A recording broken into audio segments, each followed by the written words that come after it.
Well, hello. Welcome once again to Stuff and Things, where I like to talk about stuff and occasionally even things. I'm your good friend Bradley, and today you find me in the Stuff and Things apartment because I was just recording a video that we'll be posting this week. But let's get into what you can hope to see on this week's Sunday Stuff and Things. We will be talking about upcoming videos, of course.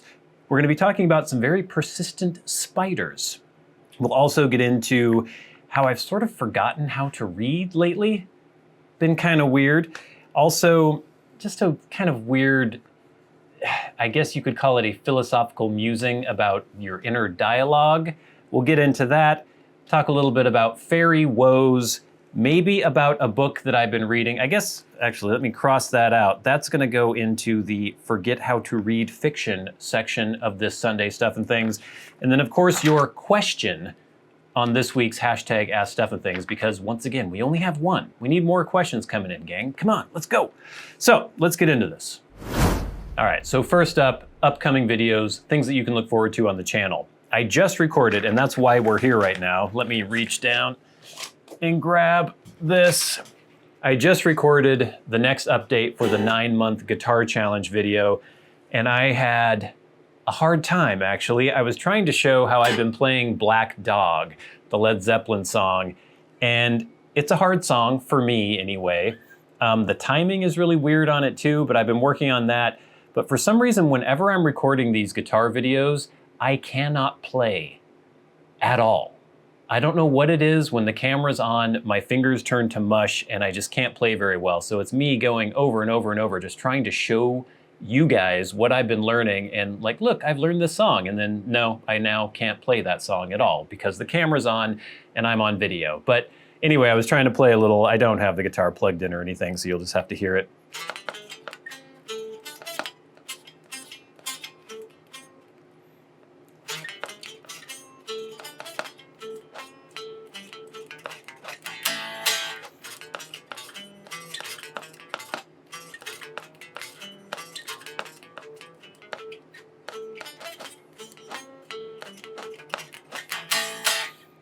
Could you even make out what that was? As you can see, the camera's on and I can't play at all. But anyway, I'm trying to learn Black Dog, and that was sort of the main, I guess, subject matter for this next Sunday, or not Sunday, this next guitar challenge update. I guess it's month. I started in April, I started in May, June, July, August. So I guess it's month 4 or the 4th check-in, but it's the 5th video. Anyway, that'll be coming up this Wednesday, so look forward to that. We, of course, also have our Valheim series continuing with our good friend Kevin Kevinson. That is every Monday, Wednesday, and Friday on Stuff and Things Plays. And then, coming up next week on the main channel, I have here this. You might not be able to tell what this is right now, but it is, did something fall off? Something that is very cool, and I'm hoping to show it to you and actually put it together for you in a video, not this coming week, but the week after. It is a cool pipe rack that somebody sent to me. We'll be getting into all the details of this, and you can watch me slap this baby together and show you what I think of it once we do. So that will be not this Wednesday, but the Wednesday after, a pipe rack. All right, I mentioned spiders, and this will be quick. It's just something that's been annoying me lately. I don't have any problem with spiders. I'm not afraid of spiders, particularly if I see them. They don't freak me out or anything. I can touch them if I have to. Not a big deal.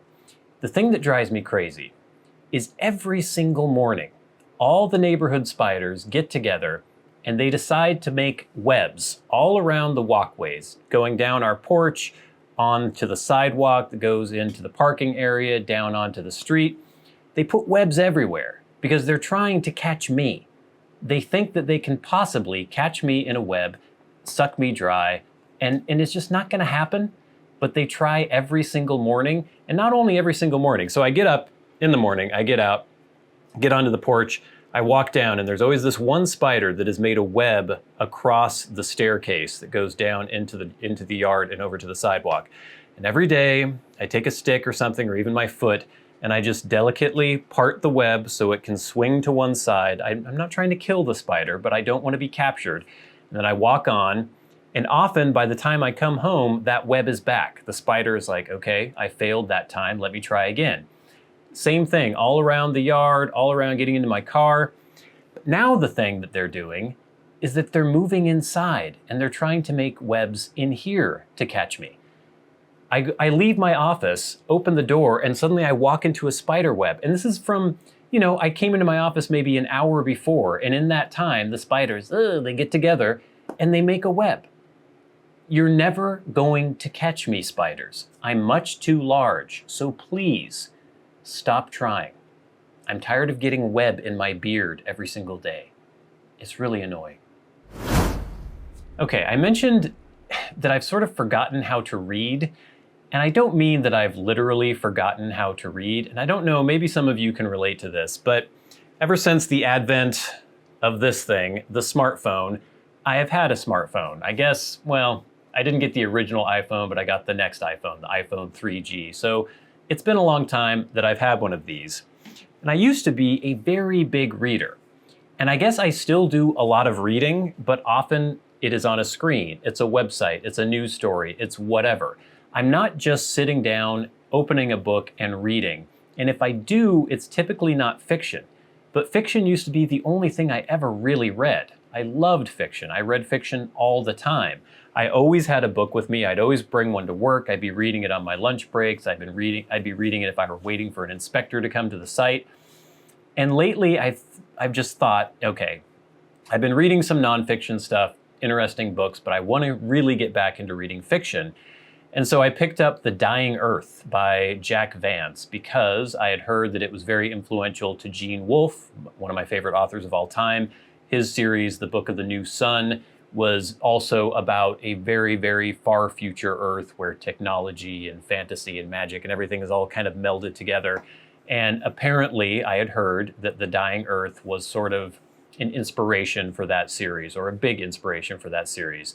So I picked up a copy that was, I guess it's 4 different collections. I guess the original Dying Earth was printed in 1950, and then there was, I can't remember all the different names. There's like Rialto the Marvelous and something Cudgel, I don't know. Different books or novellas or short stories all combined into Tales of the Dying Earth. So it's the entire Jack Vance Dying Earth series. And I started reading it, and I was enjoying it.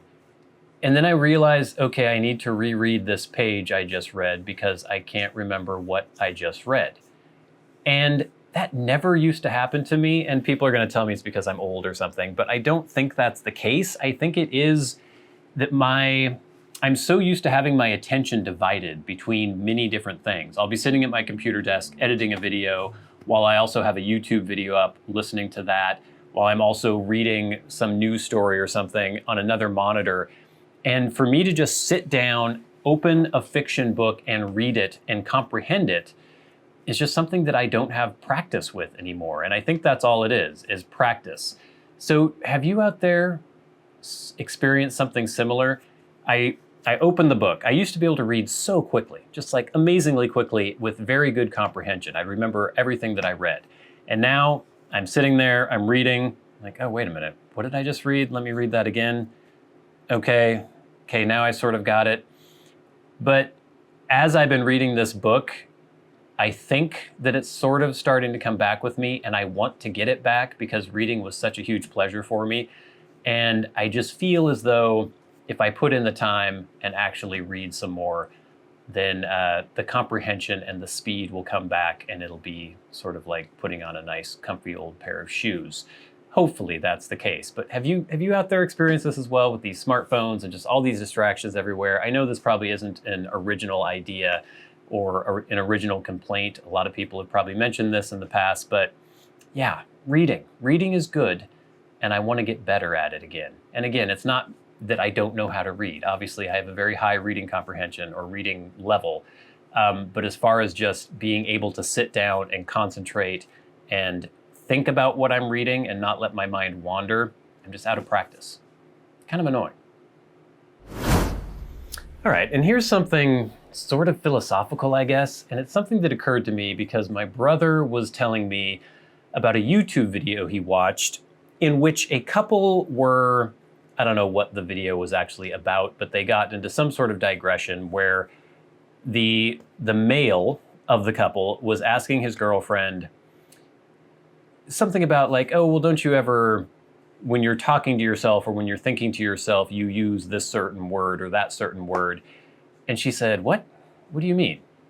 And he said, well, when you're thinking and you're thinking of something and maybe you don't remember the word that you want to use. And she's like, word you want to use? Why would I use a word when I'm thinking?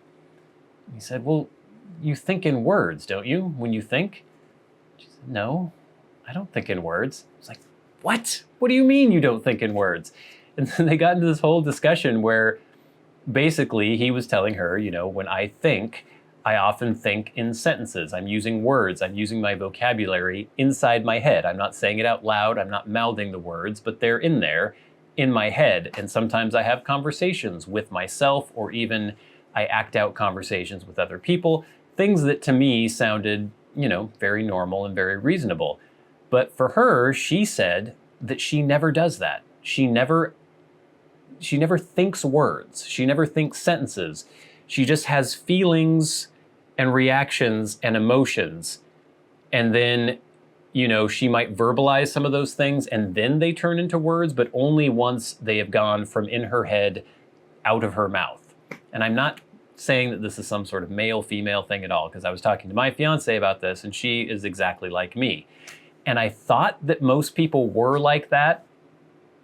But then I thought of some other conversations I've heard where other people have expressed puzzlement when people mention, I can't remember what this podcast was either, but someone was talking about increasing their vocabulary so that when they're thinking to themselves, they will impress themselves with the words that they know.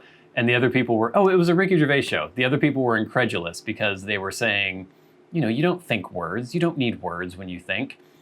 And to me, that just seems completely crazy. Like, of course you think in words. Don't you? Doesn't everybody? I am constantly, there's just this constant inner dialogue in my head all the time. I'm talking to myself constantly.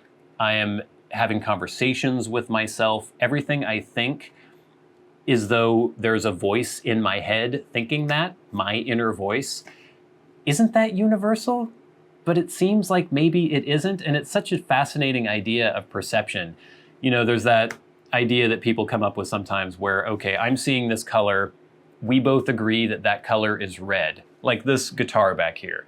We could both say, that's red, but I have no idea if the red I'm seeing is the same red that you're seeing, So it's this weird idea of perception, and it's just fascinating to me to think about your inner dialogue in your head, and is it the same for everyone? And it seems like maybe it isn't. So I'd be fascinated to hear from you in the comments. If you're thinking, are you thinking in words? Are you thinking in sentences? Is there an inner voice in your head that is your thoughts? Or do you just feel like images, emotions, feelings? Very, very curious to hear. So write in the comment section below and let me know. So speaking of reading, as we were a little bit ago, I got a lot of reading done yesterday, and that was when I was sort of practicing my fiction reading and comprehension again, because we have been working on Lummi Island in Whatcom County, Washington State, Northwest Washington. And Lummi Island is a little island in the Puget Sound, and I don't know how many people live on that thing. It's small, few hundred maybe, I'm not sure exactly. But we have been having to go over there nearly every day because we've been working there, and it's not usually a huge hassle. The ferry runs pretty often, pretty much on the half hour during the daytime. But yesterday, we were out there and we were stripping a foundation that we had just poured. This is my brother and I got a call from my dad, and he said, just heard on the news that maybe the ferry is out of order right now. I'm not sure, so maybe you should look into that. So we looked into it, couldn't find any information. I finally found the Whatcom County Ferry Twitter page, and on it they said, the ferry is having steerage issues, so it is out of order. Sorry, we'll let you know what happens after that. Now, I am someone who hates feeling stuck. And even though I try to have a sort of philosophical, patient outlook on things, it's not always easy to maintain. And I had many plans for this Friday afternoon. We were supposed to get off a little early because we had to work really late the day before. And so I was like, I was going to do chores, I was going to do errands. And this hearing that I may not be able to leave an island, I found very vexing. And so basically we worked a bit longer and then we said, okay, we better go out and get in line for the ferry. And we both had to bring our vehicles on because we have tools and everything. So we didn't just walk onto the ferry. So we better get in line because if it is out of order, by the time it gets back up, the line is going to be just astronomically long. So we went, the line was already quite long, but we got in line and we were just trying to look for updates and everything. Eventually they said, oh, a mechanic is on their way and we'll see what happens. But I started looking back into their past tweets, and just about a month ago, the same thing happened and it took over 24 hours for them to fix it, which would mean that I would be stuck on the island for the entire night. And I just hate that feeling. Like, I could never live on an island like that. It would just drive me absolutely insane, knowing that my liberty, my ability to do what I want to do is not up to me. It's completely dependent on this boat that I may or may not be able to get on and that may or may not be running. So at the end of the day, it took about 4 hours until they finally fixed it. But I was sort of flabbergasted by the fact that there were no mechanics locally to fix the boat. They had to send to Seattle to find a mechanic. I guess it's just the mechanic that comes from Seattle. There is no alternative to the ferry at all. I guess occasionally it goes into dry dock where they refit it and they have just a passenger only ferry where they can't get cars on there. But it just seems like there's no spare, there's no alternative. If the ferry's out, the ferry's out, and you're not getting on or off this island. And I just find that maddening. I cannot put myself in the mindset where I would live in a place like that and just be okay with it.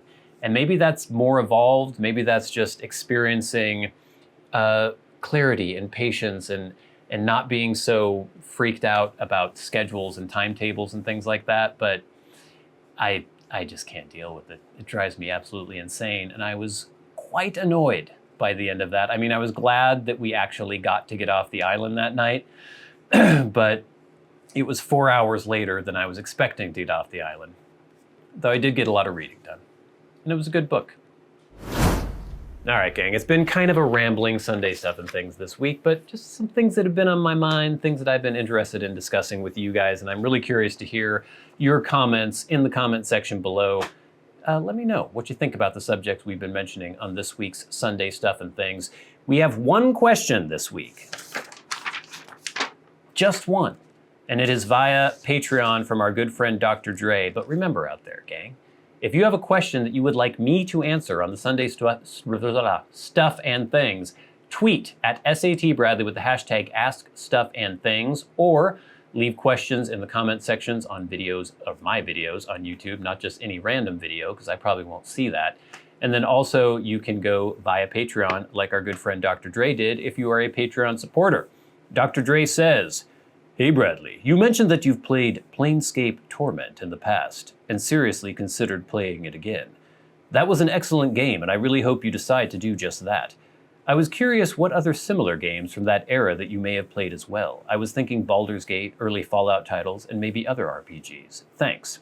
Thanks for the question, Dr. Dre.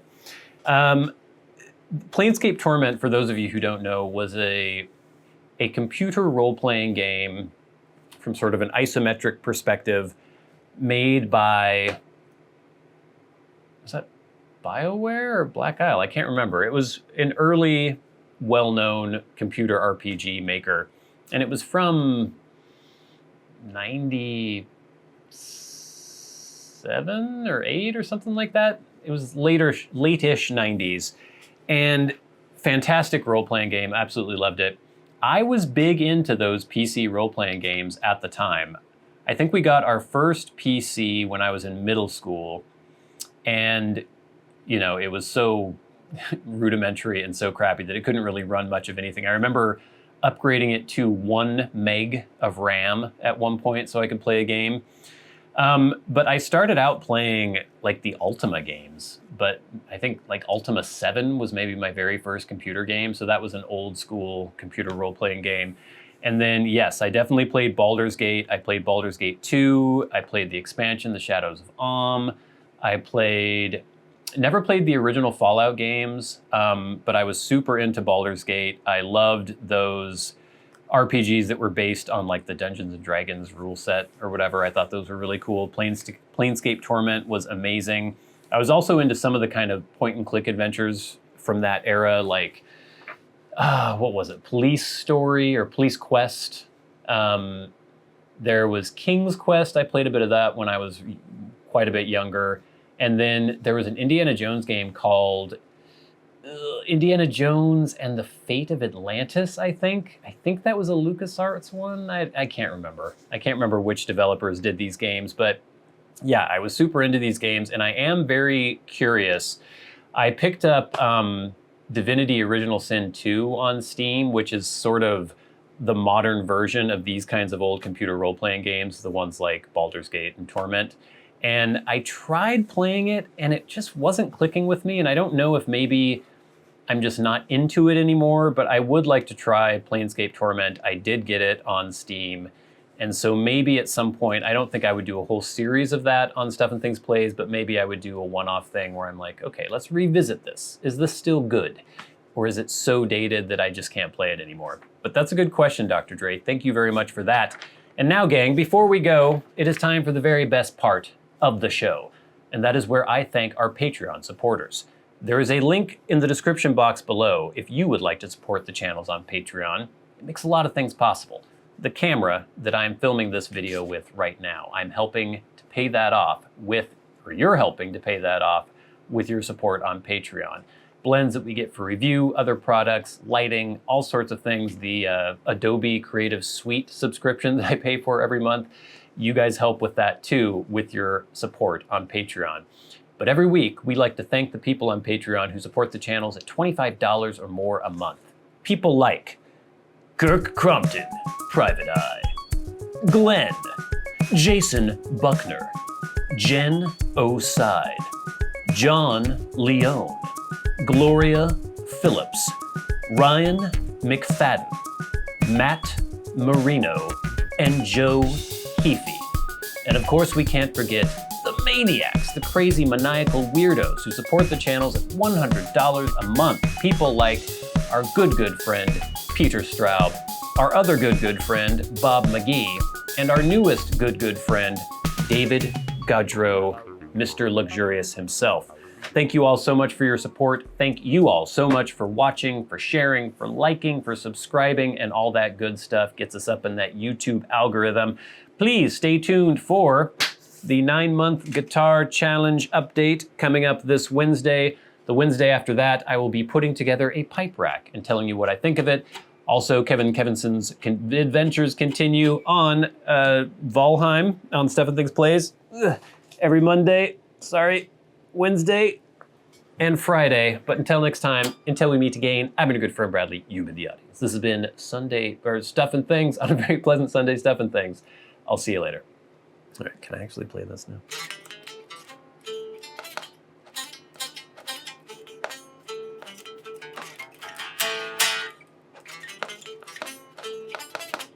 Ah!